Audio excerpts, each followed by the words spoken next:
So for the 7th episode of the SYNTHO podcast, I am joined by Fuse Affiliates and Temperature Records owner, Casey Spillman. It's a great chat. We talk all about production, his life outside the studio, his journey as a producer, and yeah, we cover loads. So enjoy. Morning, bro. What's going on, mate? Yeah, man, not bad. Sorry about the delay. That's right, brother. No worries at all. Yeah, it was one of them. Got the phone call from the dentist. I was like, oh, it's not today, is it? Shit. Then I was like, I was late for that. So they were waiting. I knew you were waiting. And you're just like panicking, proper like rushing around. Oh, mate, it's all cool, man. I wasn't doing anything anyway. So how's life, mate? Yeah, it's all right, to be fair, man. Like, just been trying to keep busy, trying to do my thing and just keep my head down, really. And just do what you can do whilst we're in this situation. Do you know what I mean? What about yourself? Have you been keeping yourself busy and stuff? Yeah, good, man. SYNTHO, podcasts, and actually, as of last week, making tunes again, which I actually like. I think we all go through phases when I was trying to make stuff and I wasn't coming out as well. But yeah, the last couple of weeks, I've actually been making some really good tunes. I said to Ross last week, I was like, yeah, I'm just making tunes when I feel like it. Because before Christmas, I was kind of forcing it a bit, I think. And now I'm just... really, mate. I think like if you sit in a studio and you're sitting there for a few hours and you're like, I'm not feeling this, it's the worst thing to do. Do you know what I mean? It's just not going to flow right, and a good song ain't going to come out. Yeah. It's interesting, actually. I've just been kind of just going a bit more chilled at it. But I always encourage people to, like, you need to dedicate time to it. But I'm just going through a phase where, like, if I feel like it, I'm doing it. And if not, I'm just like, oh. Yeah, exactly. I think that's a good way to be around it. The more relaxed you are, the more it's like just natural, I think. Yeah, I think so. So it's quite good I got you on today because Ross was telling us about the phone call when you rang him that time about the Jamie Jones track. So it's quite a nice transition, really, that we've got you on today. So we'll talk about some of the stuff that I spoke to Ross about. So we'll take it right back to the start, man. As you've been releasing music for a long time, but how did it actually start, and what's the path been like? Has it always been quite straightforward, or? It has and it hasn't. It's a weird one. I mean, I started making music when I was about 13, I want to say. And it started off with just getting a keyboard underneath my bed. Basically, I was grounded, mate. And I was in this room, funny enough. I had my bed there. Like, it's an office now. And my bed there, obviously PlayStation there. PlayStation weren't there. That was fucking gone. Couldn't use that. So I was sitting there doing nothing. Looked under the bed and there was some dusty keyboard that hadn't been used for years, and I just got it out. And at the time, I was into music, and like music's always been a massive part of my life, but I was never making music. But at the time, I had the bass riff of "Feel Good" by the Gorillaz in my head. So I literally got this keyboard out and then just found the right notes and then learnt it, and then I carried on doing it with other songs. And then I remember my mum coming like that day, and I was like, "Mum, look what I've done." Do you know what I mean? Like, and showed her. And she was really impressed. She was like, "Wait until your dad comes home. You can show him, and I'm sure he'll be blown away." Showed my dad, and he was like, "What the fuck are you doing? You're grounded, mate. Like, give me the fucking keyboard." And chucked it out. But yeah, that's how it started, really. Like, just doing that, and then it went on to. At the time, my love was like dubstep, UK dubstep, scream, benga, cokey, that really dark, garagey sound, but with the drum and bassy bass lines. So I wanted to make that, and then my dad treated me to like a desktop, Cubase I first started out on, and then eventually moved to Logic, and then eventually making house music, really. It just progressed into just falling in love with proper house music and music that gets you moving. I mean, I still appreciate dubstep and stuff like that, but I prefer stuff that makes you want to move. Do you know what I mean? So, started making house music, and then I started working with a good friend of mine, Lance Morgan. He held a party called Frequency, and really, he was my introduction into the industry, really. So I have to give a massive love and shout to Lance Morgan for that. And then it progressed on from there to working with Sam Divine and the Divine crew. So working with like Sam and Camilla and Jess, and they're my girls. I love them. I think they're brilliant. And then eventually it just turned into, so I was like making like really vocal housey sort of stuff at that time. And then it went to sort of like having a year off and just making music that was just, it wasn't very well, like I wasn't really thinking about it too much. I just sat down in the studio and just done what's come out sort of thing. And that's when one of my boys was like, mate, this stuff sounding like Fuse. And at the time I was like, I don't know what Fuse is. I weren't aware of it. And then when I listened to it, I was like, okay, yeah, it is on the right tracks. And it was weird how like, I'd never really listened to that sort of music. And well, I sort of did and didn't, but sort of listened to it and was like, okay, yeah, this fits. It sort of like fits. And then eventually one thing led to another. And I ended up trying to, you know, it was my aspiration and goal of mine to get on Fuse and release on Fuse in the end. So yeah, it's gone well, and here I am now, sort of like still just trying to push on things with my own label and stuff now. But yeah, that's sort of like in a nutshell, how I've come to where I am today, really. Sick, man. Well, interestingly, I want to take it back to, you mentioned dubstep. It was probably the first type of electronic music as well for me that I really started to just go look a little bit further for it. Obviously, I think I'd had like a UKG Classics album when I was about 12 or like 11, but it was never, I never looked for the music. It was just like, there's the CD, found it. And I was like, I didn't know what it was at the time, but it was obviously that satisfaction of the repetitive beats, like the bass. And dubstep, so it was obviously much bigger in London. It did grow to be quite big in Manchester as well, a party called Just Skank, which one of my mates played for. But how did you discover dubstep initially, which is quite interesting? And for anyone listening, which artists would you recommend for people to check out? Because I reckon a lot of people, man, they'll be like, dub what? Especially if you're not from the UK. Yeah, definitely.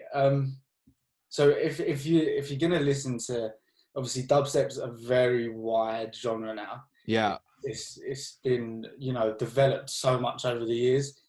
So I think for anyone who doesn't actually know what dubstep is, if you want to know the real sort of like feel of it, you listen to Scream, Benga, Koki, Hatcher, the originals. Do you know what I mean? Like the guys that were, it was literally down to, I remember watching an interview with Scream and Benga, and they were like, what we loved was the garage drums and the garage movement, but the filthiness of the drum and bass lines and the jungle bass lines. So they just merged the two together. And that is pretty much what it is. So I do prefer dubstep that has that UK feel. That's like where my heart is with that genre, man. Like it's that dirty, dark London sound that you can't take it out. Do you know what I mean? Yeah, it's crazy to think that a genre was actually created. Yeah, it's a weird genre. It is a really weird genre, but it's like, because I was listening to drum and bass before I found out about dubstep. Your question with like how I found out about it, I actually don't know. I think it was just digging through YouTube and just being bored.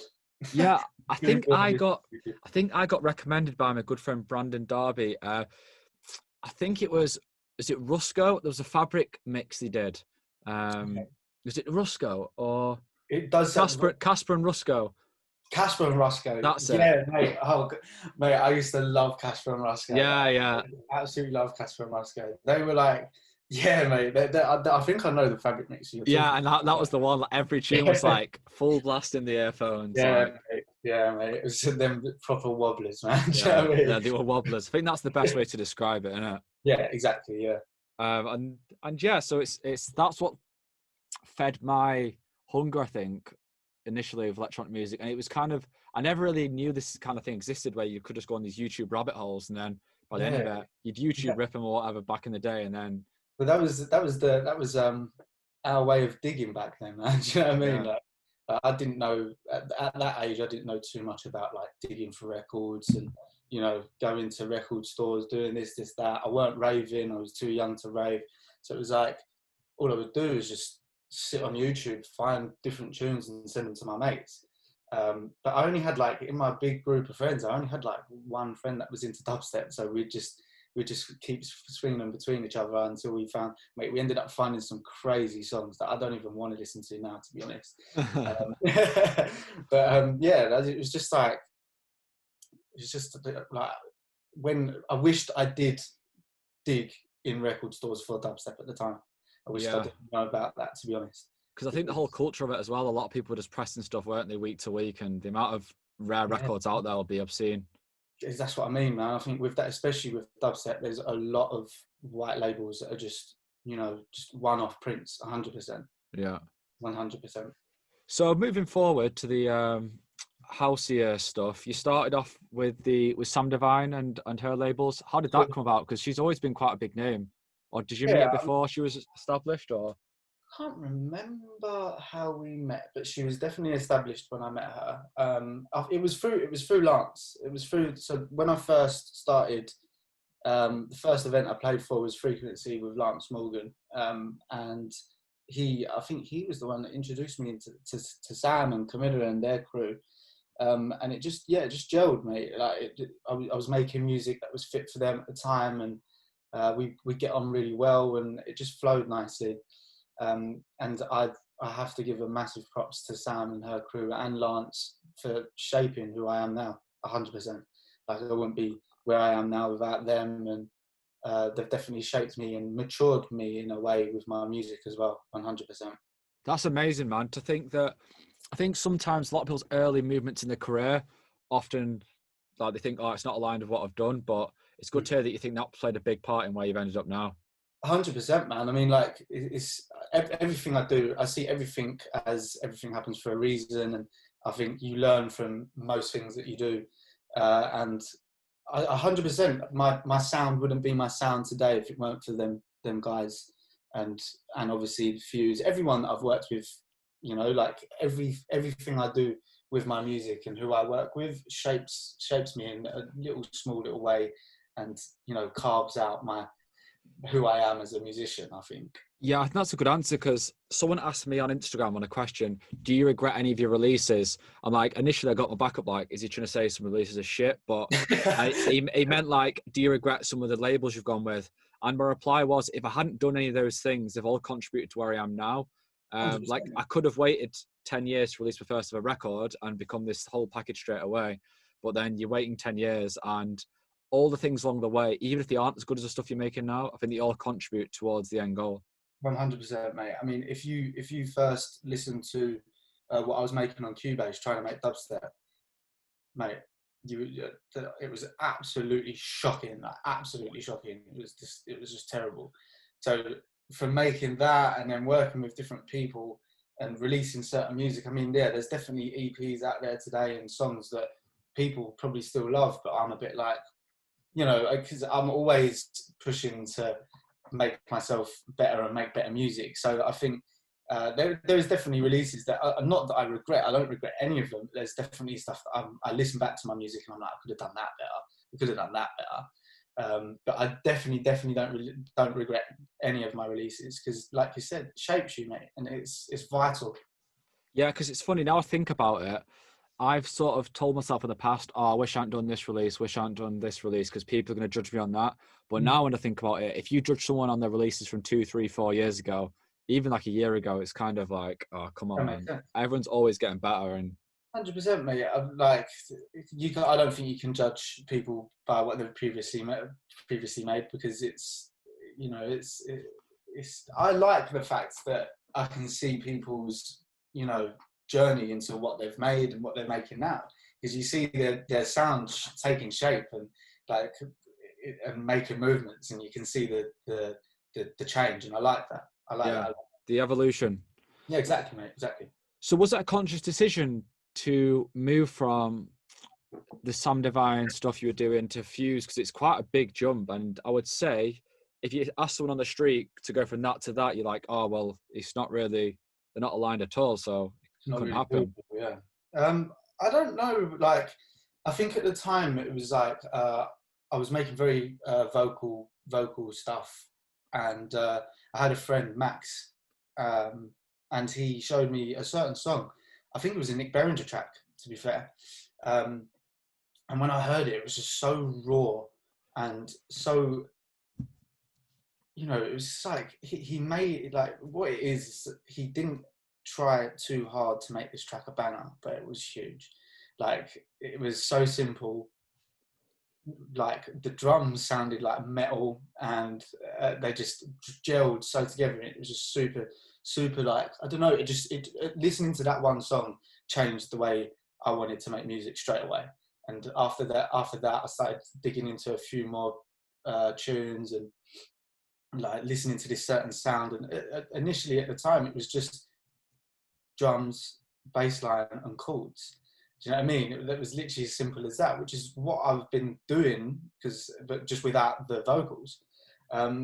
So it just gave me an opportunity to sort of like dive into something different. And then as I started making that music, my sound just started taking place in its own way, and it just wasn't fitting. Like, I weren't making any vocal house stuff anymore. Do you know what I mean? So so basically that year I took from like working with Sam and stuff like that, and then making the music I am now. That year that I took off is where the flavors were made. Yeah. So I literally made 5 tracks. I had 5 of them ready, and I was a bit like, I don't know what to do with them, sort of thing. But then I started the flavors. So it was it wasn't like, I didn't sit down and think about the change too much. I wasn't like sitting down and being like, right, I'm having a year off, I'm doing this and doing that. It was just natural. I didn't think too much about it. I just let me sitting in the studio do its thing, sort of thing, if that makes any sense. And just let my brain and what I wanted to do flow on the computer, and just see where it went, basically. And then after a while, when I had the tracks, I ended up making the flavors. Yeah, I always say that to everyone. They ask me like all these questions about stuff, and I'm like, if you make good music, the chances are the rest will just figure out itself. 100%. Like I said, I try not to think too deep into sound or anything. Yeah. Like, I do, 100%. I do. Everyone does, but yeah, I just think if you just let it flow and just let it do its thing, the universe will let it take its place. Do you know what I mean? Yeah. So let's tell everyone about the flavors concept. I actually wrote this down on the notes just because I almost forgot about it at that time existed, because that was probably when I became more familiar with the music, and I think everyone did really. I think it was a big year for you. So what was did it have a concept initially, or was it just kind of like, I've released one track and then it just rolled from there? Well, what it was like, so obviously I had this year off making music, and I weren't really releasing with anyone, but just making this music with a different sort of sound to my previous sound. And I remember talking, it was my dad actually. He was like, you should release these, and you need to think of something, you know, like just outside of the box. Just think of something a little bit outside of the box. And over time, I just thought like fruit. I like fruit. So I just had like, 'cause the thing for me was like branding. Like, I didn't really know what I wanted to do branding wise. So I ended up just thinking of fruit, having a different bit of fruit for every bit of artwork, and then having just a small amount of tracks like with each other, basically, and not really thinking too deep about it. Like, I never had like a set date on when I was going to release some. Like, some were released a month apart, some were released, I think, weeks apart maybe, but just on different Wednesdays. It was just every Wednesday. It was like every other Wednesday or whatever. And then it got to the 10th one, and I was just a bit like, I don't want to overdo this. I think I'm just going to leave it here and just let it sit and do its thing. And I'm happy I did. I'm happy I left it as that, really. So how many did you do in the end? 10. I did 10 single tracks each time? 10 single tracks each time, yeah. So it's quite a long, it's a lot of music, isn't it? Yeah, I mean, I'd see it like a tiny little album or something. Yeah. So the tracks were released on SoundCloud initially, or was it always straight on Bandcamp? It was straight on Bandcamp. I used SoundCloud to sort of promote get it out there and then get people going onto Bandcamp, basically. And did it take you by surprise, the amount of interest you got? Yeah, man. Yeah, big time. At first, it was like, it was building nicely, and then eventually, after time, it was like people were itching to hear the next one. And I mean, it's no secret either that Bandcamp, the returns on your tracks, because it's great for people independently to release, because 80% of the revenue goes direct to the seller, I think. Yeah, mate, Bandcamp's brilliant. I absolutely love Bandcamp, and I'd stress to any newcomer to, if you at that stage where it's a bit like, I don't know whether I'm ready to release with a label, or I don't know whether I'm ready to push music to a label or whatever, because you've still got that little bit of doubt in the back of your mind. Just get it out there, get it on Bandcamp. If people like it, they can buy it. If people don't, then they don't. Yeah. It's like, it's just one of those platforms that's just brilliant. I absolutely love Bandcamp. Yeah, I did a bit of a seminar to the members of SYNTHO on this the other week, and I said that it's such a good way to just test the waters. You can do your SoundCloud preview, your Bandcamp. The worst thing that happens is no one buys it, and then you delete it, and then the reality is you've learned that the tracks weren't actually that good. Exactly, yeah. That's what you're going to learn from it. So you're either going to gain some very insightful knowledge that your tracks aren't actually that good, or you're going to realize actually my tracks are pretty good, and then it's probably going to push you in the right direction. Exactly, 100%. I think like it's just a great way, like you said, just to test the waters. That's what I was doing with the flavors initially. Like I never really, I did not think the flavors would kick off how it did. It was literally just to get this new sort of thing that I've been working on out there and seeing if people liked it or not, pretty much. And it just went well. So I remember a conversation I had with you. I think it was when the Martinez Brothers played, or Jamie Jones. On one of the tracks. It was Martinez Brothers. And I messaged you like, that's mental. How the hell did they get the track? And then you told me that you'd like, tell me how you found out. So when you use Bandcamp, I've got an app on my phone. It's like you got two apps of Bandcamp. It's the normal one that you get if you just got Bandcamp, and then you got the Bandcamp artist ones. And I was just looking through sales that I can see people who are buying stuff, and I've looked and it's like Embros. It was something like that. It was like Embros, or I can't remember their actual like username on there. But I see it, and at first I was like, nah, that's just someone who likes Enzo. Yeah. And then eventually I was just on Instagram board going through stories, and I see it being played at DC10.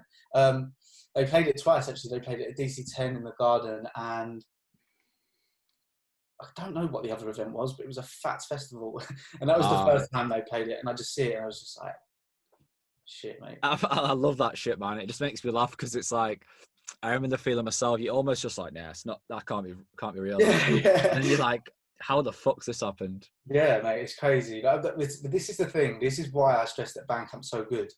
You don't realize how many people use it. I know, because you just go. I probably don't use it that much at the moment, but that's probably because there's no gigs. But yeah, I remember. I'm pretty on Beatport. It probably takes me.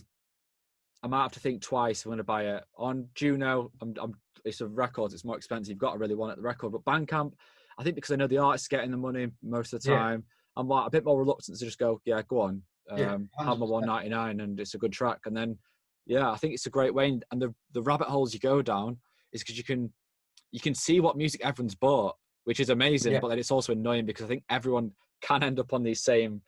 You kind of hear Bandcamp DJs now, I think. I'm like, you just rinse Bandcamp, mate. Well, I remember the first thing I did was when I see the videos of the Martinez Brothers actually playing it out, I sort of like went into had a look at their account and could see what they bought, and I was just double checking, like, 100% they bought it. They bought 2 as well. I was like, oh shit, like, that's crazy. And then I ended up looking at what else they've bought, because you can do that. You can see what's in there. You can see if anyone, like, people can see what I've bought, people can see. So it's a good way of sort of like looking at what people are playing. But I suppose if you're quite collective with your music and you like to keep it close to heart, I mean, it's not that good. But I could see what the Martinez Brothers were playing and stuff, so I ended up buying some bits and what they'd bought previously and sort of stuff like that. It is good, but it's like I said, if you're a bit of a collector and you want things to be a little bit hush-hush, it's not that good, I suppose. Yeah, I think it's great for labels and sellers. It's just a win-win, isn't it? And I think the only thing I would say about Bandcamp is because of the fact that you can see what everyone's buying, I do think almost like little pockets of music all just get swallowed up and then everyone's got the tracks then. Like you find them, you're like, they actually are genuine. If you'd found it on a record, it'd be a proper gem. But I think the Bandcamp thing kind of gets it. Yeah, 100%. I do agree with you. Yeah, so I wrote that down. I think you said Jamie Jones bought it as well, didn't you? Right, so I don't know. So I remember seeing I think it was like James Jones or Jamie Jones, and then it was at the time he was in Ibiza, I think, and he bought the tracks, and I was like, I was like, okay, well, obviously I'm going to be like checking on Instagram stories, like seeing if he's playing it and stuff. I was flicking through, I was like, nothing, so I didn't see nothing. But then I did the same thing where I could see what he bought. So I had the idea in my head, I was like, let's see what he's been like buying previously, and let's see if they're on his stories, just to make sure it's him. And they were, like, the tracks that he was playing, they were on his stories. So I was just like, fuck, man, like, he's definitely bought them, but like I don't know whether he played them or whether there was just no footage and stuff. So I don't know about that one. I don't know. 100% sure. Yeah, I couldn't say like 100%. Yeah, I think it's funny, innit? I remember, well, even I don't do it so much now because there's nothing to check. But I remember sending tracks out to DJs. You see the download thing, you're like on their Instagram, like, have they played it? Have they played it? Yeah, exactly. And then when you find it, I used to do the I'd search the tags. I think even for like Enzo, like I'd search. Even more recently, he played a track at Fabric, and I knew he downloaded them, so I was like, right, there must be here somewhere. And then like going through the videos, and you can actually find them by going #Enzo.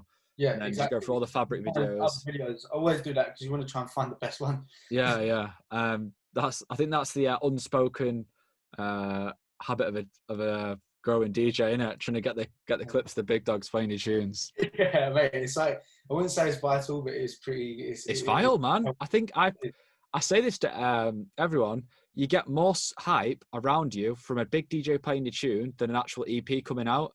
I think you can release a sick EP, but if no one plays it, it kind of just gets brushed away.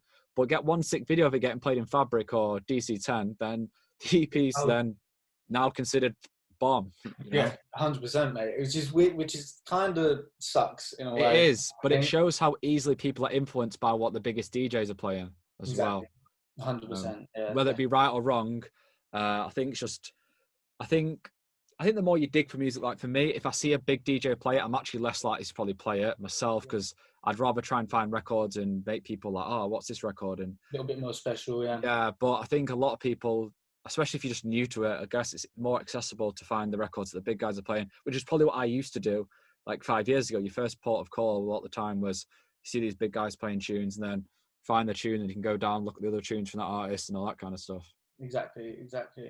It's like I used to do it all the time, mate. Like obviously you see your the people that you're into play music and you buy the track straight away, and and you'd be in your shed like DJing or whatever, and you'd be playing exactly what your favorite artist has been playing.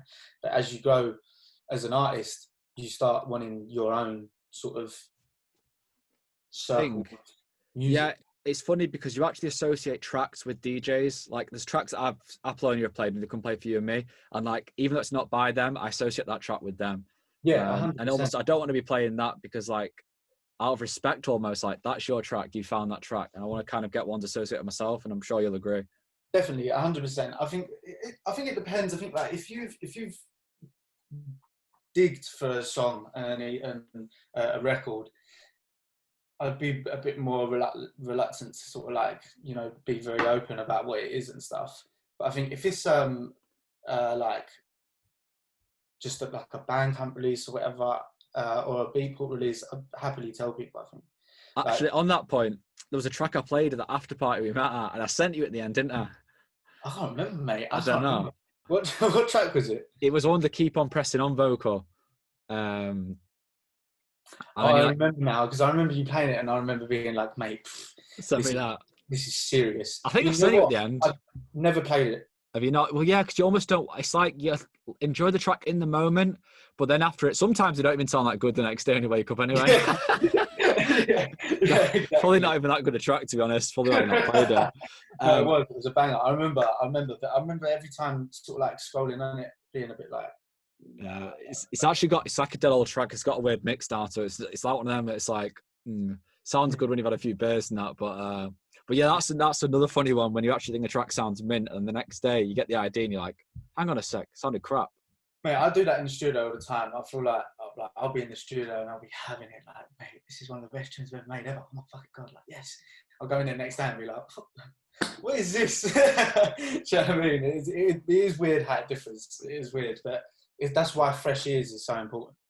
Yeah, completely. I think you've got to do the test the next day. It's funny how I think it's scientifically proven. The more you hear something, your ears almost tell you it's good.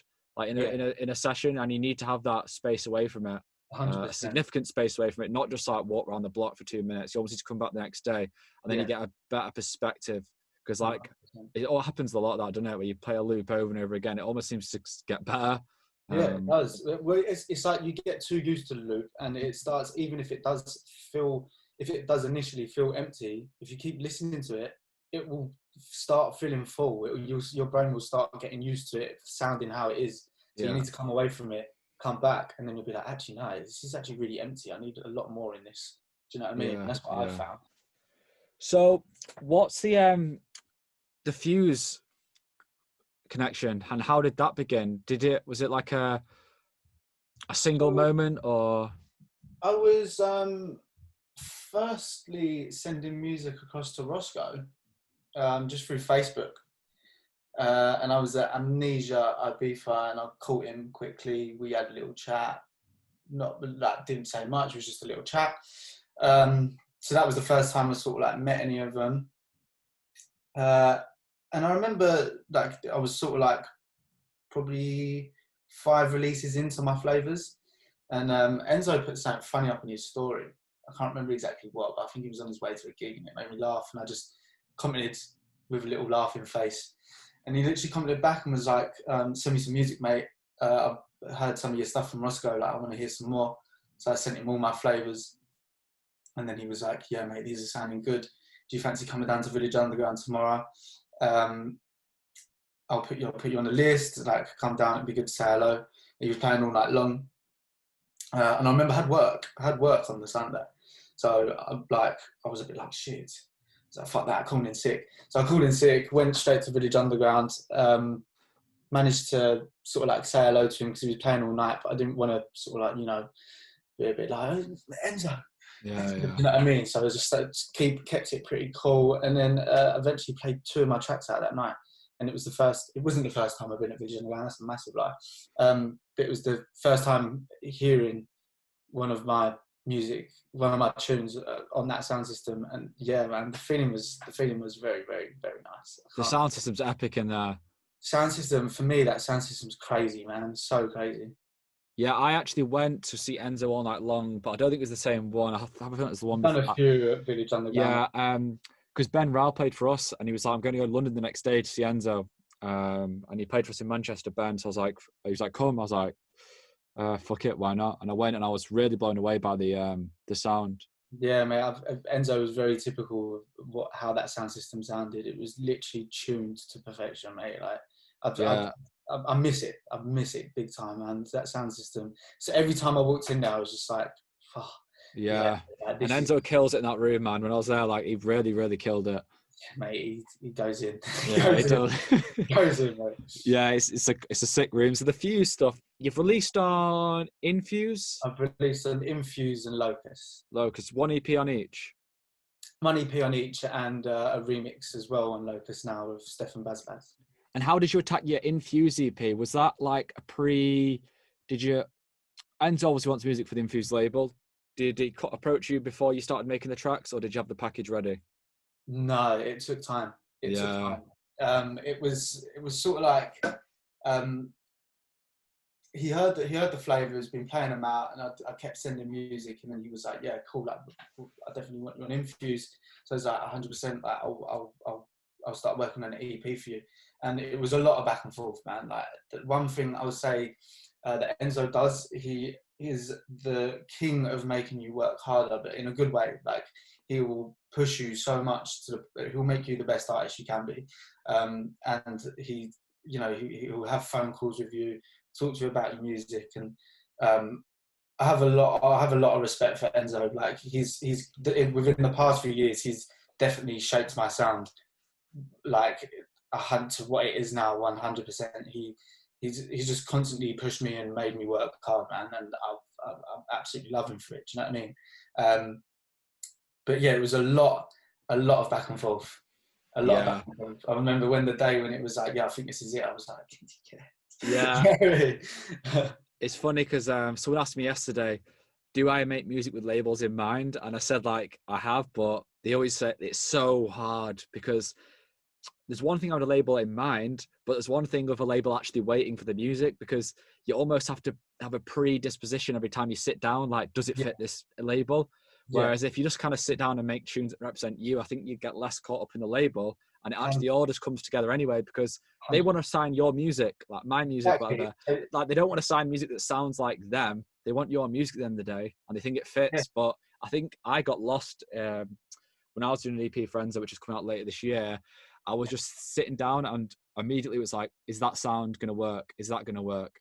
Eventually, I just kind of thought, this EP is not going to come together as it is now. I need to just make tunes myself, and then maybe in a few months I'll try something for them. Then within a month, all the tracks were done, and he was like, sorted. There you go, mate. So it's weird that you brought this up, because I was actually thinking about that. I had a feeling this question would come up, and like this topic would come up about, do you release with labels in, or do you make music with labels in mind? I think as soon as you start having labels in mind, you are leaving your sound. Like, if a label's asked you for your music, like you said, they've asked you for your music. They want you, yeah. Exactly, they want you. Obviously, cater your sound. Like, when you're making the music, do have the label in mind at a certain extent, and cater your sound around it, but still work with your initial feeling. Every time I sat down and be like, right, I want to make a tune like this tune, or I want to make a tune that sound that will go on this label. I want to make a tune. Never finished them. Do you know what I mean? It's always been ones where I've sat down in the studio and not thought about anything. I've just thought about making this tune in the current situation. And like, so I'm working on an EP for a label that has a very specific sound at the moment. And like, at first I was sort of like, I want it to sound like it belongs on the label. So this is the first time I've sort of like in years been a bit like, shit, I'm working towards the label. Almost conforming to it. Yeah, like I'm working towards the label, and it's, out of all the EPs that I've made, it's becoming probably one of the longest ones that I've been working on. So it's like, I want to just make sure, like, I don't think I've even sent anything over to them yet. I think I've sent a few things, but it's like, I want to make sure that it is, but I feel like where I'm slowly really like nurturing my sound now, I feel like I'm at that position where I can nurture it to other labels if it's possible. We don't know yet, let's wait and see. But yeah, that brings us beautifully to the point of your own label and the beauty of having your own label. I've made some, like I said at the start of the chat, some really good tracks over the last few weeks, and now it's like I don't even have to think about which label I want it to be on, because if I want to do it on my label, I will. And that's kind of the beauty of it. Ultimately, in the end, if you get your own label going, you don't have to worry about all this other stuff. I absolutely love having my own label, because I don't have to think. Yeah. Do you know what I mean? Like, I don't have to think that much. Like, if like I've got the third release of Temperature ready, and there's 2 new tracks that I've done probably like 2 weeks ago, and 1 track that was done last year. So it's like, I'll just make music, put them up on my SoundCloud, and then when it's ready to do the next release, I'll just flick through and then just pick ones that I really like. Do you know what I mean? Like, I don't have to think about it too much, because it's my own thing, and like, it is a good feeling to be able to just make music and release it without having that worry of, are they going to like it? Are they going to do this? Are they going to take it? It just gives you a bit of freedom, I think. So do you not really have a kind of test for your tracks on Temperature, as in like how you're going to gauge it's going to be popular? Do you just go, if you like it, is that enough? It's more to the point, like, if I like it, then it's good to go, sort of thing. I will send it to my manager and see if he's feeling it, and a few friends, see if they're feeling it. And if they're like, yeah, the EP works as a whole, like, then I know it's good to go. Same. I think it's, like we said before about the big artists playing it, I think you can send music to people, and like, unless they see someone else play it, they can kind of be like, nah, passing it. And then what's an interesting one is when big DJs do play it, in the past I've had, then other DJs have messaged me for the track. Like, I was like, I sent you this track 2 months ago, mate. You didn't play it then. Now you want me to send it to you again? And they're like, oh, sorry, I missed it. I'm like, no, you didn't. You listened to it. But it shows you the influence. But on the label front, it's amazing just the approach now for you and me. I think I know what we're doing, the direction of the sound, and I can tell straight away if the track's going to work. And because I've got the other guys release on it soon as well, if I like it, I think that's enough really, because it's so subjective as well, and you never know who's going to play it. And yeah, I love what you're doing with You and Me. I think the artwork's clean, mate. I think it's just so clean. I love it. It's nice, man. Nicely settled, man.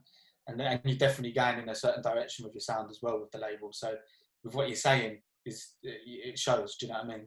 Yeah, I think we've got a lot coming now. We're really going to try and step it up. One thing I've noticed, I think I mentioned this in a previous podcast, that the shelf life of music at the moment is so short because there's no gigs. It's like you make a track and it's gone within a month. And I saw someone put a status saying, do you think it's still worth releasing music during this time? But to me, it's a no-brainer because you can't stop releasing music, and because we're all still making music probably at a faster rate than before. So what's the answer? I can't see the answer being save every tune till 2021. Yes, it's a hard one. So with the third release of Temperature, I was like, I'm gonna wait. I'm gonna wait. Like, I do not want to be releasing any music in this time because it's just like shelf life is non-existent. It just goes within a week. And especially when you're pressing them on records, man, it's like such a waste. But I thought about it and I was a bit like, I need to think about Temperature as a whole, really. Like, I can't just let it just not do anything and sit there and not do anything. I need to keep it, bubbling and keep it active. So whether that means releasing music in a shit time, then I'm going to do that, because at the end of the day, it will still be accessible to people, like, in the future. So the music's still there. It's not going to disappear. So if people like it in the future, then they like it in the future. And ultimately, you're going to make more music. Exactly. So it kind of doesn't make that. It doesn't make sense to me to sit on, like, now I've got 4 EPs coming this year. If I'd sat on them and waited till next year, I'd probably have had like 50, 100 tracks. Like, and then you just, I don't know, like we said before, the evolution as well. Even if it does change slightly what I make in a year's time, it'll have been the same if it was a pandemic or not. Do you know what I mean? Yeah, exactly. And I think like, I think at this point at the moment where there's no clubs open, no raves going on, it's a good opportunity to dive into different genres as well. I'll definitely stress that to any producer that's getting a bit lost with sitting in a studio and just making a 4/4 beat all the time. Just switch it up. Do you know what I mean? Like, I've been making drum and bass, hip hop, ambient stuff, like sound score stuff, loads of different stuff, mate. And I've not made this much music in ever. Do you know what I mean? Yeah, I feel like you're someone who can listen to a track, any style track, and have a good go at making that track. You could hear anything on the radio and have a good stab at trying to make something similar. Yeah, I'd definitely, I'd give it a good fucking go anyway. Yeah, so the production, you must have been pretty intense at a young age then. One thing I was going to ask you, which we didn't come to, was it a conscious decision when you went to release music very first? I'm talking before the flavors, right at the start. Were you making music thinking this could be released on a label? Like, what point did you realize, wait, this can be released? 'Cause I think for you, you've started making music because you were fascinated by making music.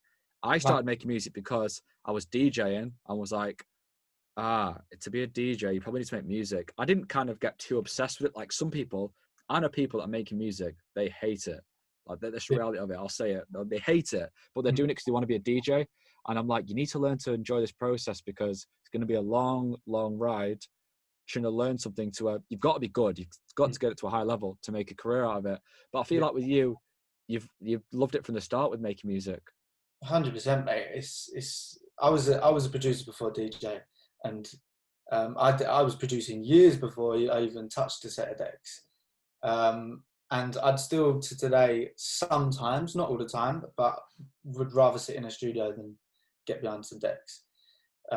Depends what club you're telling me and and stuff, but I'd much rather just relax and make good music, man. Like, so from what you were saying, like, was it a conscious decision to release it thinking, is it going on labels? No, it wasn't. I think at the time when I was pushing music out, I didn't really understand labels that much at the time and what the real like need for them was. So for me, it was just like finishing them, getting them on SoundCloud and YouTube. And that was literally it. I had no intentions of hitting up labels, and I just wanted to just get what I'd done out there. Like I didn't really have a thought process behind it. It was just get out there, let people listen to it, see what they think. Yeah, I think that's such a good way to look at it, because if you think about it, you could spend all year in the studio and make some amazing tracks. Then if you judge at the end of that year whether it gets signed to a big label or not as it being a success, is completely wrong, because the music is going to be the same no matter what. And I think you've come from a way, by the sounds of it, where you just focused on making good music and secondary came the label. Whereas now, I think in this Instagram world of almost competition, like who's got the biggest stick, who's going to release on the biggest label, it's like, unless the label's associated with the track, then it's not got as much value. When in reality, people should listen to music as how it sounds, not by who's playing it, what label it's on. I think you need to look at good music will always beat everything, man. Like, you need to look at someone like Michael James. When I first found Michael James and found out about Michael James, he was doing what I was doing like years ago when I was younger, but with much better quality music. He was just making tunes and just whacking them on SoundCloud, mate. Like, I remember I had like loads of tracks just saved of Michael James, just all on SoundCloud. And all he was doing was pushing them out there. And then eventually labels started hitting him up. Yeah. Do you know what I mean? And I think that's how you need to, like, that's how you can see that he had the love of making music, because he was just making it. He'd probably finish it then and there, bounce it, get it up on SoundCloud. He just wanted to get it out there and just show people what they've done. Do you know what I mean?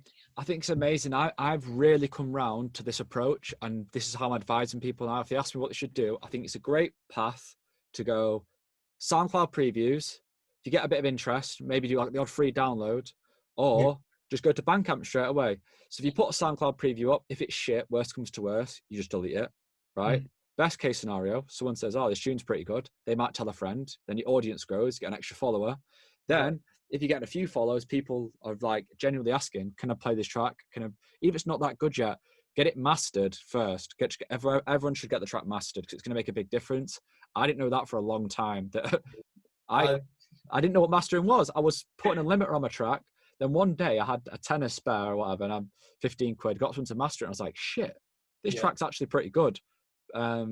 Mastering won't make a shit track sound good, but if you're making half decent records, the mastering could be like a real game changer. But back to the point of the journey, I think going from SoundCloud previews then to go to Bandcamp is a real good little sack the labels off, because we can't control labels no matter what. You might actually be making bangers, but no one's listening to anyway. But Bandcamp, it's more in your control of what you can do. 100%. And the good thing about SoundCloud is you can put it up, and then you can set a little link in the edits, so then you can send people to Bandcamp. So if they like it on SoundCloud and they want to grab it, you can send them straight to Bandcamp. Yeah, a little basic sales funnel, eh? And then I think the power of word of mouth is big as well. People like to share music that no one else knows, like we've said previously, but in a weird way. You almost want to share that SoundCloud producer you found. I think it's different when you're in a Discogs pit for like 10 hours, but I think SoundCloud, you're a bit more willing to share what you find on there. 100%, yeah, 100%. And word of mouth is definitely like something that you don't think happens, but it does. Like, you obviously, if it's word of mouth, you're not aware of it. Yeah, you know. It happens. So like with like when I was obviously sending music to Roscoe, it would have been word of mouth for him to then talk to Enzo about it, and that's how Enzo found out about me. You know? Yeah, because when I think about it, similar things happened to me, even with those guys, a few guys that like Rich was playing my tracks, and then Archie and Roscoe came to play for you and me, and they're like, oh yeah, Rich has been playing your tracks at Village Underground, and every time we're saying who's this track by, because Rich was really supporting my music at the start, which I'm so grateful for, and released my first vinyl, but he was really pushing my tracks right at the beginning when no one else was, and then from that, like you said, they found out about me, and then when they came and played, they were like, oh yeah, Rich actually sent us some of the tracks, and I was like, oh sick. Yeah, I still love that tune on What Next, by the way. Yeah, it's funny, man, because I made it like before work on my Ableton push, like just so random. The noises are just like cut up little samples and shit, and then it just turned out good, man. Brilliant, mate. I remember hearing that Village Underground multiple times, mate. Yeah, it was like a bit of a, like, did the drowns. Apollonia played it. Fun fact is, Apollonia, I've never played a track of mine except the first ever record ever released. Even though I'm technically so much better than I was then, it shows that sometimes it's just, it doesn't matter how technical you are. It's just a matter of getting a few cool sounds. Mate, there was barely any elements in there, but the track worked. Most tracks that have done really well for me are the most simplest tracks I've ever made. Like, I was talking to Rossi about this the other day. Every good track that's done really well for me, I've made then and there in a day and finished it. Yeah, I did one yesterday that I got loads of replies on my story, and I just did it there and then, like kind of while I wasn't even concentrating. Yeah, mate, this is what I mean. Like them tracks that you just sit in the studio and finish then and there.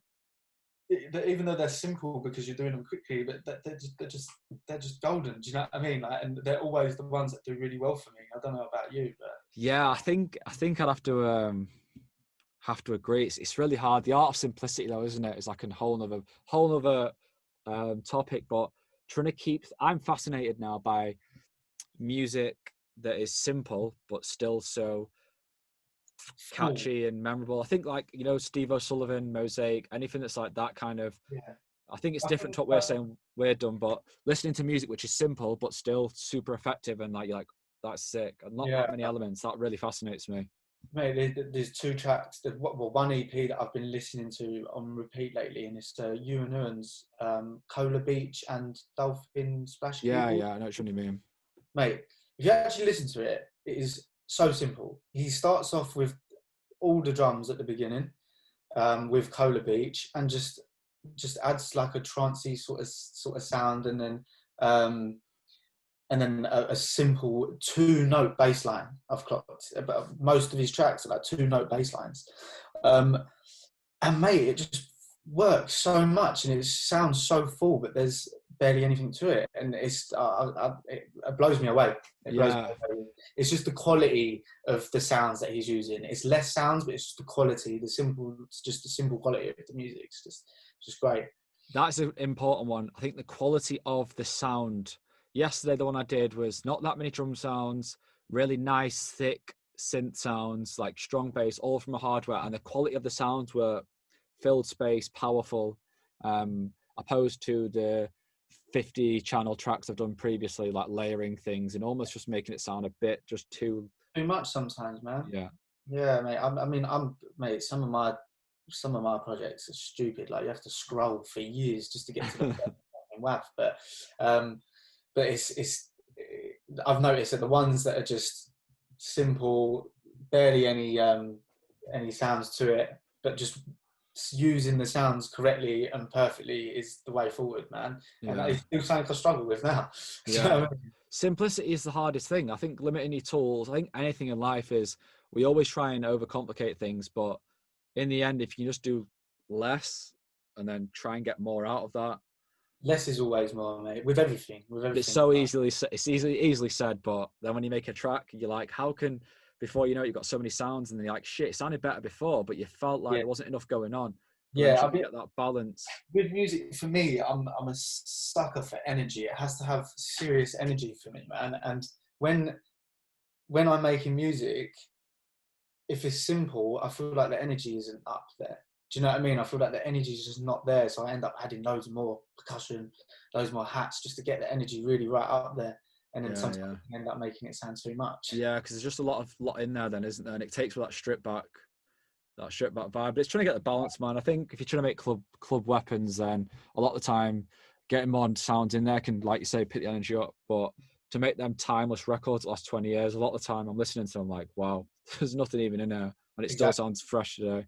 Exactly, mate. That's it. That's what you want to be making, mate. Like timeless music, really, like stuff that never gets old. So I don't really want to go deep into tech because I don't think it's that interesting, really. But I put like a what do you want to know from Casey, but in one word, what plugin would you recommend people to check out? Mate, I use Massive I thought you were gonna say that. Every single one of my tunes. Yeah, I think it's funny. Like, the thing is that most people know about Massive, so I want to try and think of something outside the box. To be honest with you, I don't work with a lot. To be honest. I use a lot of the same VSTs all the time. It's a lot of the contact stuff. So as a whole, I just say the contact stuff. Yeah, Native Instruments. It's funny because people ask me all the time, what do you reckon for this? What do you reckon for that? And I've kind of made a few jokes in my story saying that even if I tell you, you won't buy it anyway, because there's that many different things to get now. The information is out there in terms of what you want to buy. Like I've got so many plugins, man. And like, I still use the same ones every time. I use Omnisphere, Trillion. But you can use, like, to finish it, like on a short note, is you can use anything. It's how you use it.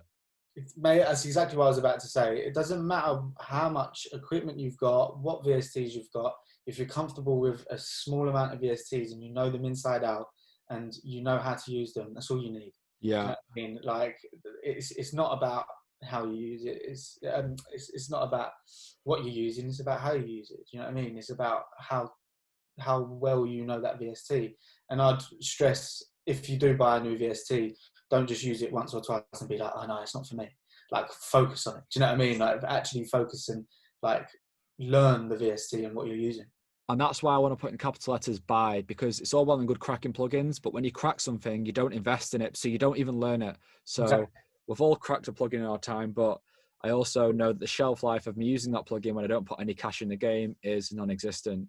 Yeah, man, and they don't perform as well, mate. Like, it comes to the point a few years back where I was like, you know what, I'm buying everything now because it's just it just works better. It's just better for workflow as well. Yeah, I think it's a easy one, but the reason I'm like keeping the tech stuff short is because you need visual aid and stuff, man. People can talk about plugins forever, and if like every show I do, a different plugin gets mentioned, people just end up going like some spiral of like of tech and get confused and keep buying more, when in reality, I think you just need a good bundle, a good set of effects.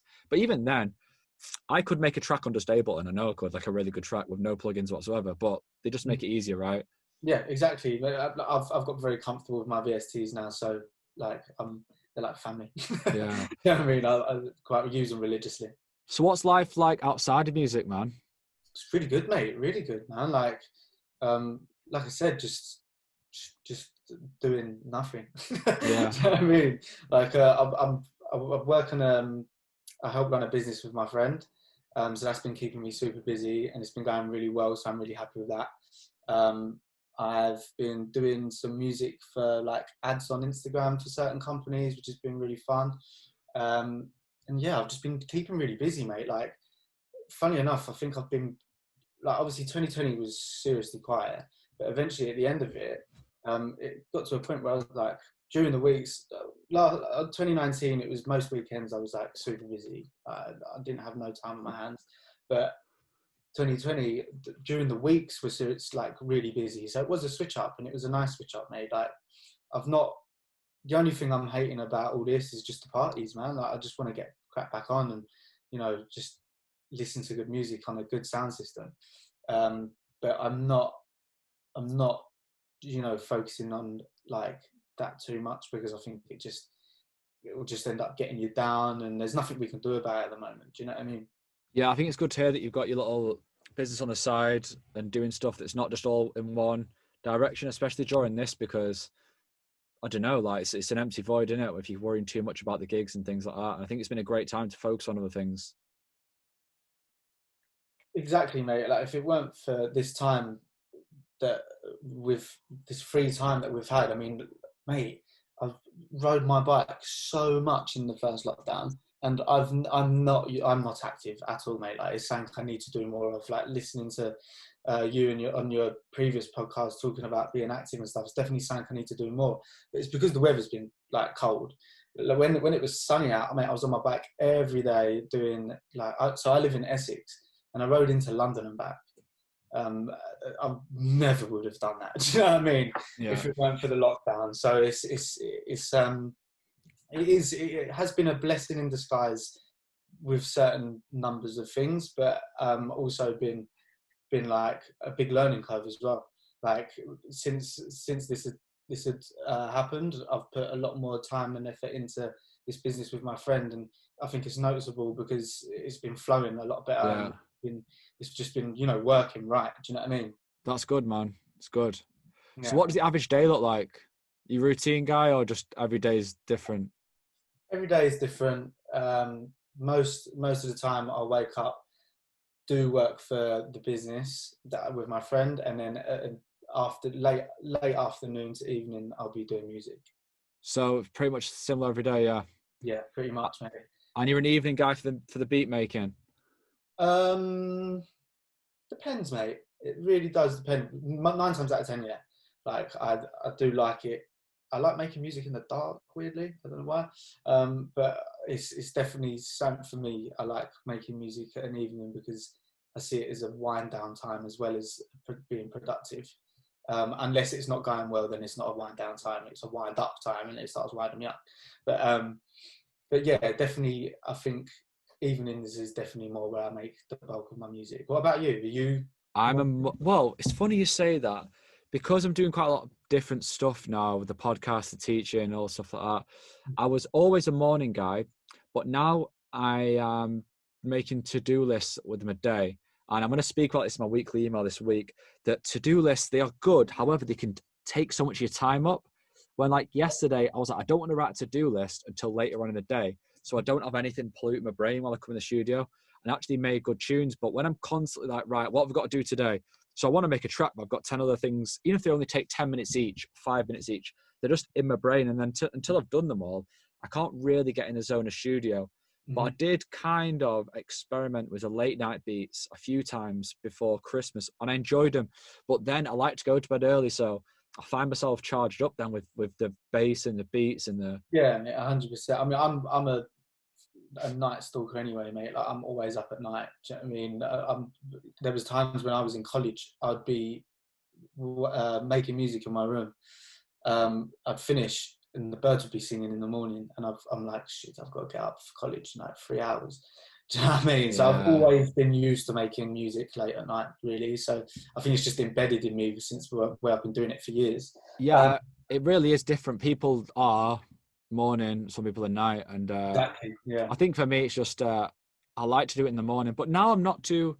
I think sometimes I almost fuck myself over by believing, like, I've got to do this in the morning, I've got to do this in the afternoon. Like, I kind of tell myself, unless I make music in the morning, it's not going to be good. But now I'm kind of just getting a bit more relaxed with it, keeping my morning routine, but trying to get better at making music whenever. Yeah, exactly. I think to-do lists are great, mate. I think they're 100% like essential sometimes. But I think when it comes to something like music, I mean, it is good to have a sort of like a time frame of when you want to do your music. But I'm very sort of like relaxed with how I spend my day. I think it's I worth mentioning about the sitting down to make music thing, is that we're still always learning, but if you're in the infancy of your production journey, you do have to kind of... I think it is important. You can't just wait till you feel like it, because when you're trying to learn something new, often it can be quite a burden. So I do encourage people still, though, if you're learning, you still need to kind of like make sure you're sitting down regularly.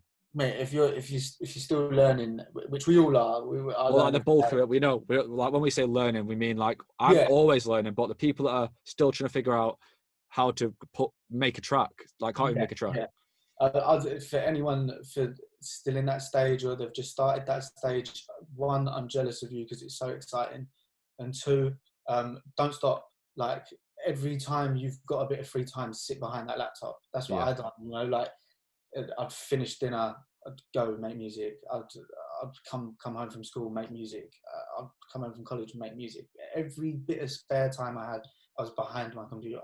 Like the best thing that will overdo everything is hard work and time. It adds up, man. Every 5 minutes, every half an hour, every hour, it all adds up. And 100%. Usually the determining factor between the people I know that have made inroads in the scene and gone on to do good, they just put more time in than people than... Mate, you have to be a nerd, man. Like you have to be like a nerd, nerd. Learn, go on YouTube, learn if there's something that you want to do on Logic or Ableton that you don't know, learn. Do you know what I mean? Like go on YouTube, it's there, it's always there. Always. Yeah, And you don't need to put like hundreds of hours in, but I mean just consistency, because most people struggle to do an hour a day. I know that's for a fact. I know most people don't even manage to get on it every day. I don't know. But even every day, I think 5 days a week, if you've got chipped away at 5 days a week, you'd make significant gains then 6 months. But I know for a fact the average person doesn't. It's hard because we all have shit to do in it. But the reality is you've got to make sacrifices in it. 100%. I think obviously this time period that we're in has probably been a blessing for a lot of people who are just like learning and stuff, because it's gave them the time to. Do you know what I mean? Yeah, I've said that. It's been a great time for people to close the gap and between them and the people that are playing the gigs, because they've had they're going to get 2 years in the end to put together amazing tracks or really master the craft while no one else is getting, because no one's getting bigger really, if that makes sense. No, it's a weird one, man. I feel like the industry's just sort of had a stop button pressed on it. Do you know what I mean? I feel like it's just holding for the right time. And you've got to wonder, like, who's going to get booked when the parties start again?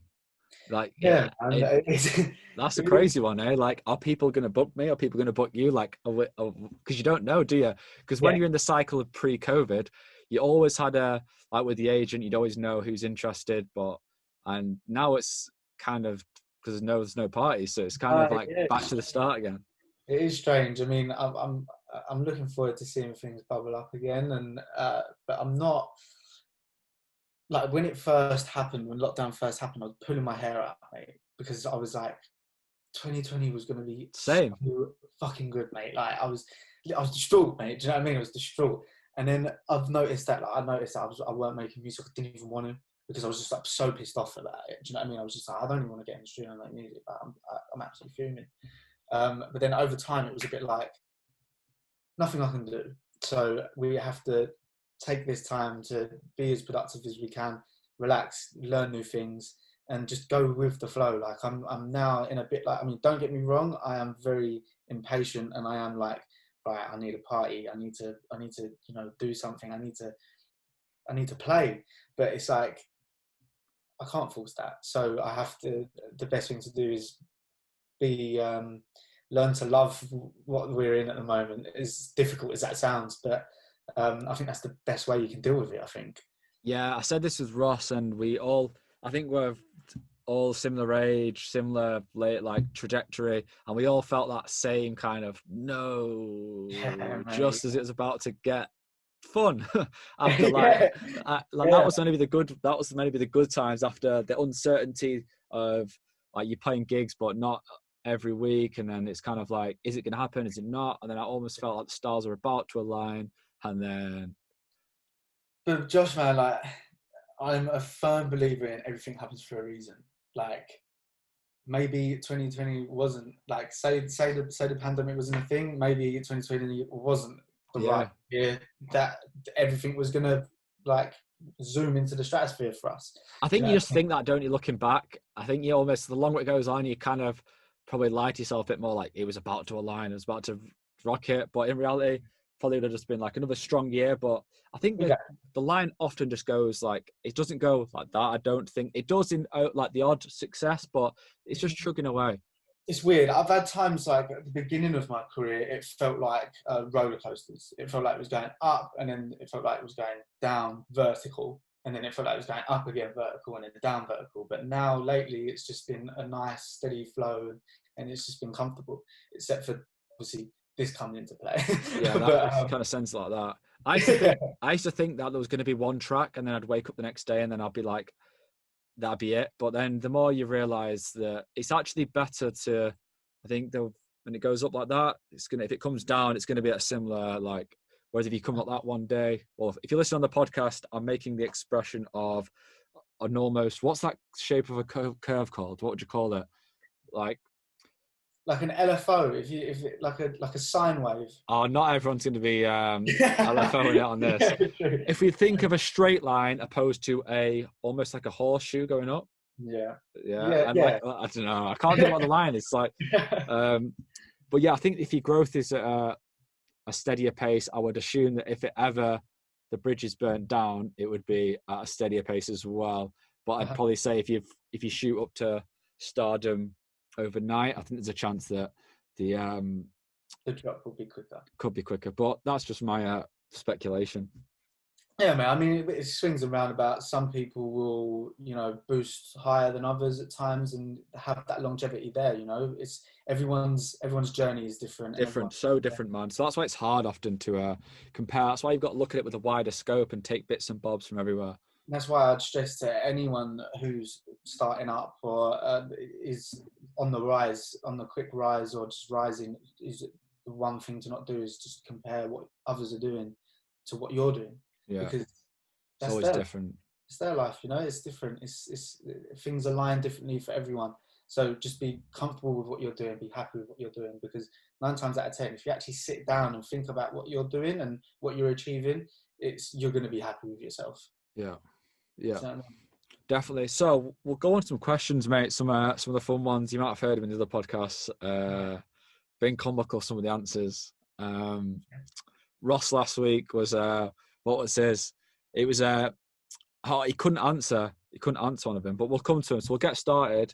Number 1, what's your go-to breakfast? Oh, fuck.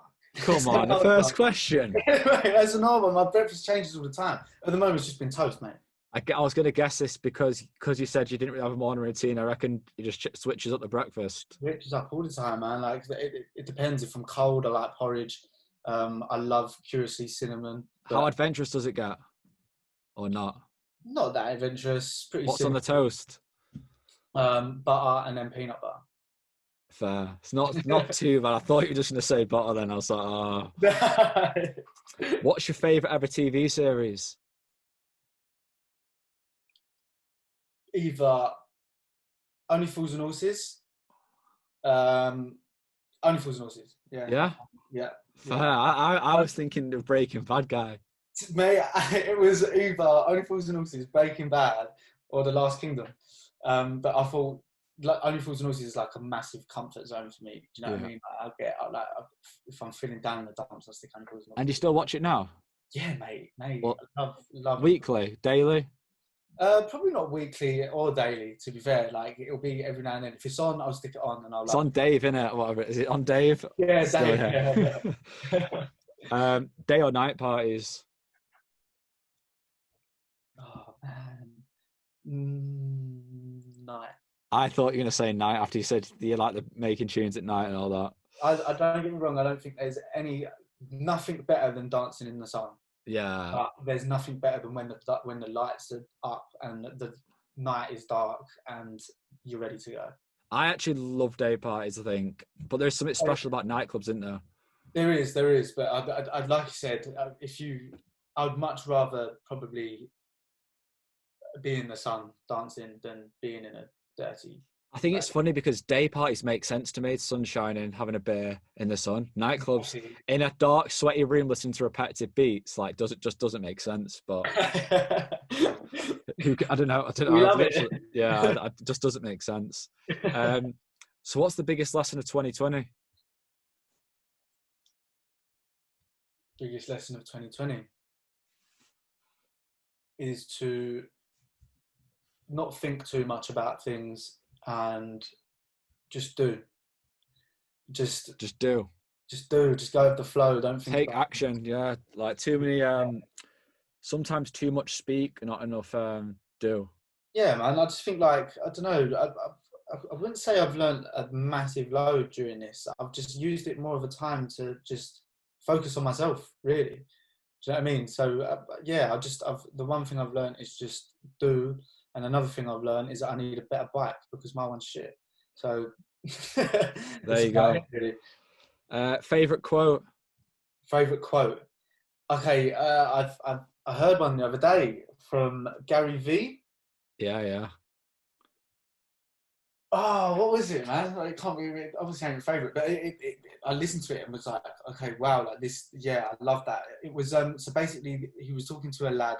And this lad said I've started a business, but everything's just not going right for me at the moment. Like my nan's in hospital, my girlfriend broke up with me, blah, blah, blah, blah. And the first thing Gary Vee said was like, stop judging yourself when you're in a time of Despair? Need and help and despair. Yeah. Like, you need to allow yourself to have that, and you need to cherish it in a weird way to then get back onto, you know, like that you're grieving in a way. Like, it's like, don't kick yourself down whilst you're already down. Like, just deal with it and then pick yourself back up, basically. Yeah, he said it in a much better way than I did. Yeah, well, without the bad, there's not the good. Exactly, mate. You learn what doesn't kill you makes you stronger. Yeah, good one. Just not word for word, was it? Wasn't. No. I should have said that from the start.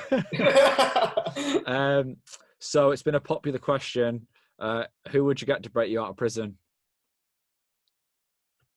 Either my boy that I run the business with, or my old man. It would be very two different things, because I'd get a slap on the head from the old man and a spud from my mate. But do you know what I mean? I think probably my old man. I'd have to keep it. Yeah. Yeah, probably. So it depends what you're in there for, I guess, doesn't it? Yeah, exactly. What if you're wrongly convicted, he won't give you a slap on the wrist then? That's true. I don't know. I still probably would, to be fair. Nando's order. Hot wings with boneless and peri chips. Boneless wings or not? No. I need the bones. And then what's that with peri chips and what? Peri chips and garlic bread, or mash potentially. But what, then three. Yeah. No. So the wings, garlic bread. Yeah. Two sides. Or I'll have chips and mash, but it's just like a carb overload. So. While I remember, have you ever tried to take down one of them platters on your own? I haven't.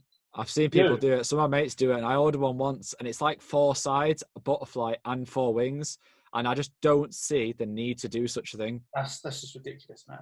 I think it's weird. I think it's actually weird. There's no need. I don't see what anyone's gaining from that, because I don't know. Do you know about peri tamer? I know about this. Ross gets it, and you can order it online. If you order Nando's online now to collect, because you can't obviously eat in, you can order the peri tamer online, but it's not on the menu, is it? No, it's not on the menu. I didn't know whether I was, changing people's lives with that. Well, everyone knows now. Yeah, I think everyone knows now, to be fair. But it's like barbecue, isn't it? I've not actually tried it. Yeah, it's just like barbecue, man. I prefer hot, to be fair. I go for the extra hot or hot. Depends on feeling. Yeah. Mate, I don't actually think Nando's is that spicy, though. It's not. It's weird. Like, if you get like medium, it's weird. If you get medium on your actual chicken and then pull it with your chips, it's hotter with your chips than it is on the chicken. I think sometimes the salt can do, like, they combine with the spice, I think, to create some kind of fire. Maybe so. But yeah, I'm a hot guy. I've not leveled up to extra hot. Maybe in a few years. You've got to do, mate. Like you said before, you just got to do. Take action. Yeah, exactly. Yeah, one day I'll just go in there with that. What football team do you support? Well, this is a weird one, man. Like, are you a footy guy? I enjoy watching football, but I'm not like, oh, so and so's on, I need to watch it. From where I'm from, I should be West Ham. Yeah. If they're on, I'd like to see them win. But ever since I was young, my brother's been an Arsenal fan, and so because it's been on and I've been young and I was watching it with him, I sort of grew to love Arsenal as well. But mate, if either of them win, it's like, okay, cool, yeah, nice. But I just enjoy watching good football, mate. So you don't lose sleep over it? No, not at all. Not at all. No. What about you? You're obviously United, man. United. I like Spurs though. So my mates are watching this. They'll be like, they all slag me off now because now I'm like United again. But back in sixth form in college, it was then City were on the rise. So I'm 25 now. City got good when I was about 18, 7 years ago, I think ish, when they were really, I think they won the league for the first time around that. Maybe it was longer, but actually it was probably around 16 because that's when you go into college first, isn't it? So that makes more sense 9 years ago. And it was just like constantly City, United. And I was like, you know what? I support Spurs. Get stuck. And then it was quite convenient as United declined, Spurs on the incline. So it was kind of a dipped out. But you can never, if Spurs played United, I'd want United to win. Hometown, I suppose, man. You can't ever change what your boyhood club is. Yeah. Like what you supported from the start. But yeah, do you see Pogba last night? I didn't. 2-1 against Fulham. Serious. Yeah, top of the league again, man. So number 9, what's your guilty pleasure?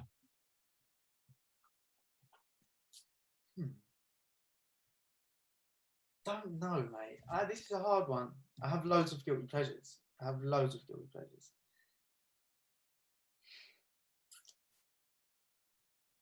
Man, that's actually really, really hard. What's the guiltiest pleasure then, if you've got many? What's one thing people wouldn't expect of you? Wouldn't expect from me? Yeah. It's a guilty pleasure that you're it. Okay. Careful I answer this. Yeah, I know. So weird guilty pleasure at the moment is my taste of music, what I've been listening to lately. Ever since the first lockdown, I've been getting really into people like 21 Savage and Young Thug and like that sort of genre. I know you're probably thinking, they get you pumped up for the workout. Yeah, mate. I don't know. Like, I was always like, nah, you can't beat the old schools. Do you know what I mean? Like, these guys, they're just not on that same wavelength. Blah blah blah. I've got one friend who's really been like pushing it to me and showing me it, and I've been really getting into it, mate. Like, I've been starting to like respect what they do and understand what they do, and like I've been listening to so much different music, and that's one thing that I've brought out of 2020 that's I'm really happy about is my headspace of music. I'm learning to appreciate everything now. Yeah. Like any genre, I'm learning to appreciate it, which I'm really, really. I think the same, man. I listen to them tracks and the beats are so clean and like the hats are so crisp, and I'm like, whoever's engineered these tracks is some boy. Genius, seriously, Jack. Like I say that. Metro Boomin. If you listen to Metro Boomin, mate, his beats are so good, man. So yeah, good. I think whoever makes Drake's instrumentals as well, because like the records are amazing because the instrumentals are so catchy. The samples they've used, the beats, the rhythms, like everything is the actual instrumentals are crazy to some of these tracks, man. Yeah, mate, exactly. It's just listening like that. In a different, you need to listen in a different light, don't you? You almost need to listen to it as like an analyze it. Definitely. So I only wrote 9 down, but I know which question I didn't. I've got 2 more that I asked that have been good. What was the best purchase of 2020? My bike. Your bike. But you need a better one. I bought a bike last year, but I bought one off Facebook Marketplace and it's a bit too small. What one did you get? Is it like a certain brand? It's a racer, it's a Borghini. Okay. See, I want to get my mate's got a Ghost bike because they're like mountain bikes. Mate, this thing's serious, man. It's such a good bike. Like, because we go over to this place called Worley where they've got like jumps and stuff. I'm not that good. I fall off all the time, mate. Like, it's come to the point where it's like, I don't even know if I want to go back there. I'm hurting myself. but it's because of the bike I've got, though. It's not the right bike to be hitting certain jumps. Do you know what I mean? Yeah. But yeah, I definitely want to get a new bike. But buying that bike in 2020 was the best. Good, yeah. I got mine, but it's just a bit small. But I rode to Manchester from where I live. It's like an hour to get there. But it's really... It's invigorating to be flying down the road. But the only thing is, I don't feel fully safe on a bike, even with a helmet when you're on the road. Yeah, to be fair, I'm not good. I don't wear a helmet, and I'm a bit reckless with it. So you just hear these tales, don't you? Which is like, I think when my mum knows someone who's sort of like had an accident like that, and that's what hit home for me a bit. Yeah. So, maybe I should actually start behaving. So what's one item you couldn't live without? My laptop. Yeah. I think it's a pretty because I'd rather have a laptop than a phone, wouldn't you? 100%. You're not good with your phone though, are you? No. What is that? Do you just not have your phone with you, or do you just not check it? Because like I'm always on my phone, so it's like I can't even comprehend what it's like to have a message unread for 2 hours. Well, I don't know what it is. It's like half of the time is I'll read a message, just not reply. Where I'm busy at the time, like I'm always on the go, mate. So it's like where I'm busy at the time, I'll see it. I'll be doing something. I'll see it, reply in my head, and then carry on with what I'm doing because I'm in that flow. And then I'll forget to reply because I've replied in my head. I know what I've said to him. Do you know what I mean? So it's like it's yeah. I mean I am on my phone a fair bit, and I do try my best to be good with messages. I'm better on WhatsApp. Like if people message me on Instagram, Facebook, and that, I'm definitely 100% slower. But I try to get back to as many people as I can. I find my phone toxic, mate. To be honest with you, and I try not to stay on it too much. Yeah, it zaps you. It zaps your soul, man. But I still can't get away from it. Yeah, It's mate. just like the dopamine hit of addiction has just got us all by the nuts. I think it's just like everyone's this. What I've learned is that everyone's actually the same. As much as I think I'm the only one that sticks to my phone, everyone is. And one thing I have noticed, which I'm going to talk about some other time, is that I've actually noticed the ones that think they're not addicted to their phone are the ones that are actually on the phone the most. Like I speak to people and I tell them, oh, I'm on my phone so much. Like, oh, no, you're not. They're not, yeah, I'm fine. And they're actually the ones that are always on the phone, which I think is a bit worrying, actually. I'm like, hold up, sec. You're never off that phone. Yeah, exactly. And I think like, I don't know, like I've always said, I think if I wasn't doing what I'm doing career-wise with DJing and producing, I don't think I'd have Instagram. I think I would definitely be consciously making way more of an effort to reduce my screen time. It's a business tool at the end of the day for us. So it's for anyone. And if you're an aspiring artist, things like that, it serves a massive purpose. But 100%. To a lot of people, it can drain a lot of your time, man. Like a lot of your time. This is what I mean. I've been trying to use Instagram as a business tool, like you said, rather than a social media thing to just show off my life. Yeah. It's not what I'm into, man. Do you know what I mean? I do it to promote music and show people that like listening to me what I'm doing musically. It's always about music, my Instagram. I try not to really get personal life and stuff inside it, really. I think it's amazing though to connect with people, but it's also freaky that you can see a friend that you've not seen for 2 years and your first question can be like, what you've been up to, but it's kind of a pointless question because you've seen what they've been up to. I use Instagram a lot and document a lot of my life. And I almost think it's a great thing to look back on, that 100%. The more I capture on Instagram, the more I can look back. I had a little scroll today because I was thinking about this, that when I think about uploading something, it's like, so I just can be driven like, will it get much traction or will people like this? But then I thought, right, I bet I can't even remember what post I've actually uploaded even a few months ago. And I scrolled down, I'm like, shit, this is going to make a very good timeline scrapbook in a few years' time, in 10 years' time. So that's one massive pro of it. But yeah, I think in general, it's a soul drainer. Yeah, exactly. I think that's the thing that sort of I think is a downside of our industry, is that you do have to be active on media now. And I think that there was a point where you didn't have to, and that was a different game then, do you know what I mean? But you do have to have some form of activity on social media now. It's vital. It is vital. It's like whether you like it or not. I would love it if that was one thing you didn't have to worry about. But then there's also the massive pros of it, like your music spreading, Jamie Jones, Martinez Bros playing your tracks. So it's like social media, none of us would be where we are now. Yeah, it's crazy.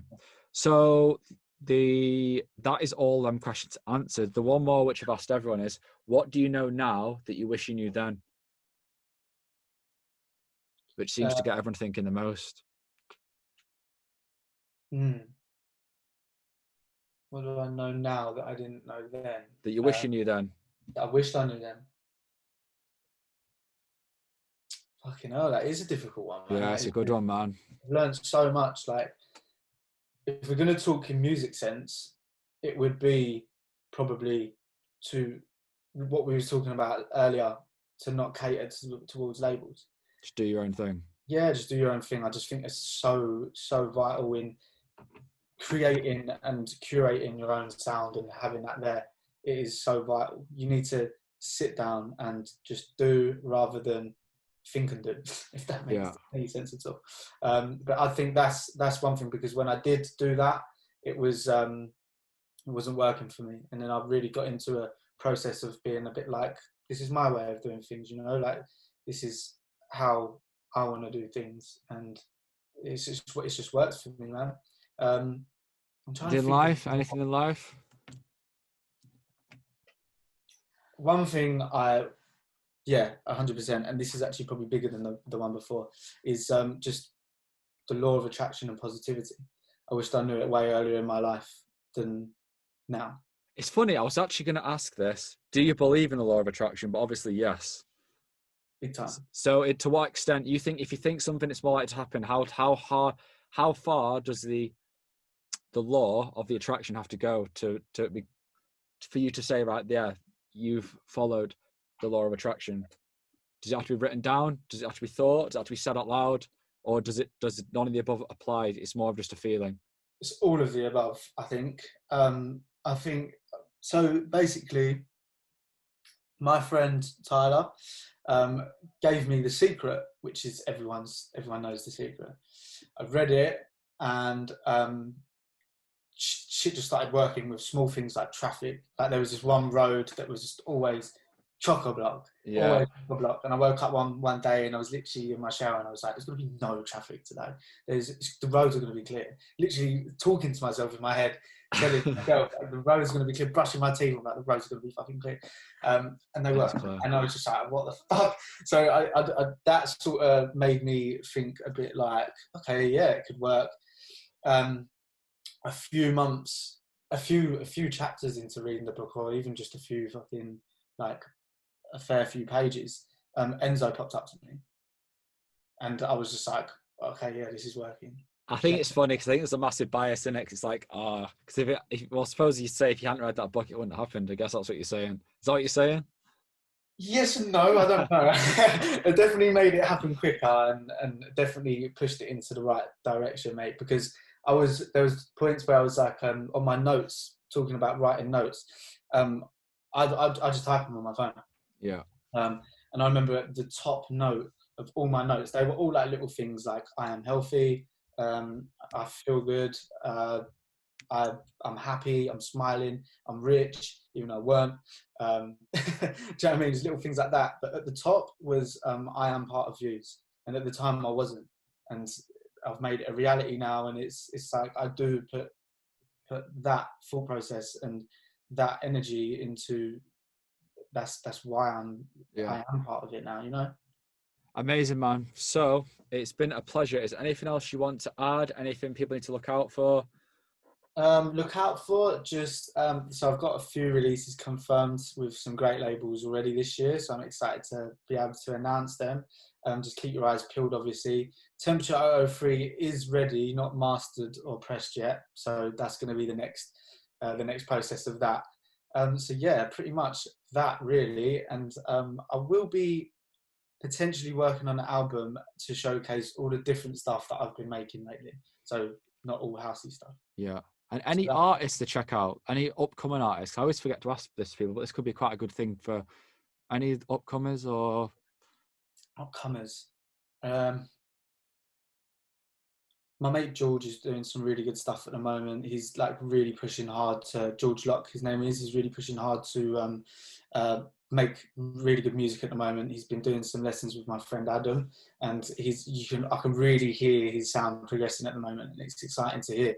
So definitely one to look out for the future. A bit more established, my boy Ants. He's making some serious, he's had some stuff released on What Next as well. Bassline king, he's just absolutely shredding it with the bass lines.